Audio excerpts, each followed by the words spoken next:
New information is casting a dark pall over the frantic search to find a missing 6-year-old girl. As precious minutes go by, the questions pile up. Why did a full day pass before she was reported missing? Why was it a neighbor, not her parents, who finally called 911? And could her own father's past have anything to do with the mystery? Here's ABC's Gio Benitez. This is the young face at the center of a frantic search. 6-year-old Janice Wright vanished without a trace. Janice Paulette Wright is one of ours. She's a daughter of East Bremerton. She's a resident of the mobile home park. And in fact, she's a daughter of all the folks who live there.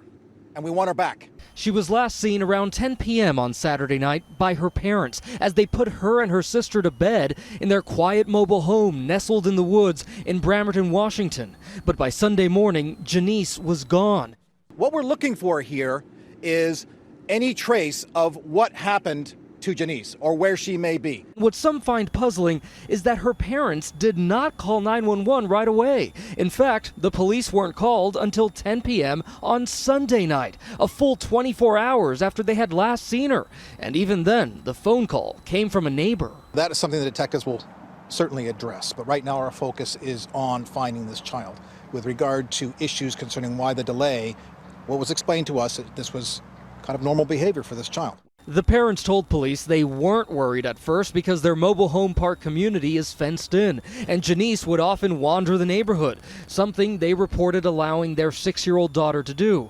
But in the past, she had always come home. There's clearly no rational reason or responsible reason to not immediately contact the police if you don't know where your child is. A 6-year-old outside of either an adult's view is in danger. They are extremely vulnerable moving around on their own. And so any time that gets beyond an adult that knows the child supervising them, there's a real potential of danger or harm coming to a child. But tonight, new details emerging about the dark past of the missing girl's father. ABC News has obtained court records that show James Wright was charged with molesting his stepdaughter back in 1999. He pled guilty to assault, but the molestation charges were dropped. Yesterday, Wright consented to a police search of the family home and took a lie detector test, though investigators won't release the results. And even though Child Protective Services removed 2 of Janice's siblings from the home, police stated he is not a suspect or even a person of interest. Janice's father spoke to our ABC station KOMO yesterday. She's really independent.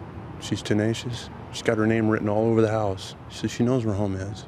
Today marked day 2 of that frantic search for the bubbly, 3-foot-tall, 45-pound girl known around the neighborhood as sweet and trusting, now drawing to an end with no leads and no clues, unable to confirm what Janice was even wearing when she went missing. More than 100 officers from 10 agencies, including the FBI, the Sheriff's Office, and the Center for Missing and Exploited Children, have descended on this small suburban neighborhood with canine teams putting it on lockdown. No one allowed in or out except residents, searching the back seat and trunk of every single car coming and going, and now halfway through a search of every single one of the 103 homes in that community.